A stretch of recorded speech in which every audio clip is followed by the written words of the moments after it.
huomenna jo enimmät sateet ja ukkostuvat tuolla aivan länsirajalla ja länsi-Lapissa. Ja sitten vasta sunnuntaina tuo ukkosrintamat tulee jälleen siinä lähellä. Ja katsotaan tuota ukkostilannetta tällä hetkellä. Niitä tulee Suomen lahdella tänne kohti etelärannikkoa ja toinen ukkosalueus täällä on Pohjois-Karjalassa. Ja yllättävän lämpöisesti meni itse asiassa Etelä-Lappikin. Täällä Oulun seutu kävi paikoilla 24 asteessa. Kohta nähdään menikö sitten missään kohti kellonlukemaan. Tässä vielä nämä etelän salamat. Siinä on 2 salama-aluetta. Kyllähän se siellä odottaa, kun laitetaan odottaa.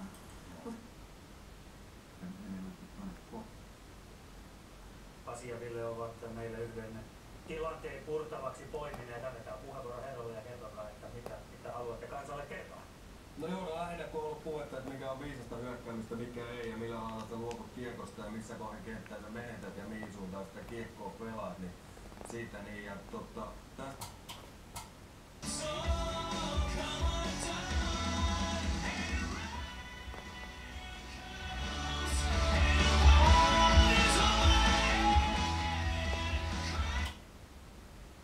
on tulossa vielä äijä yläriparille, toinen äijä yläriparille. Jos vaan tää kaveri toimittaa sitä kiekon nyt tänne maalille.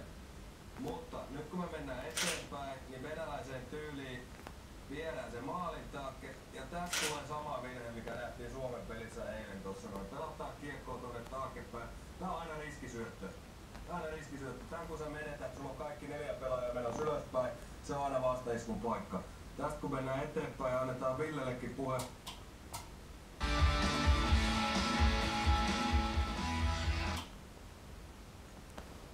Pikkasen otetaan taaksepäin, niin sellaisen asian, mistä Jalosen Jukkakin on tuossa muutama sana sanonut, että milloin syötät, vaan reilussa 8.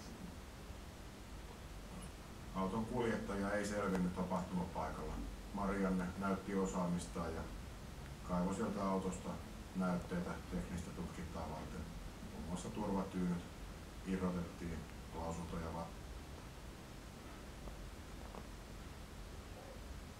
Ei tästä kovin kauan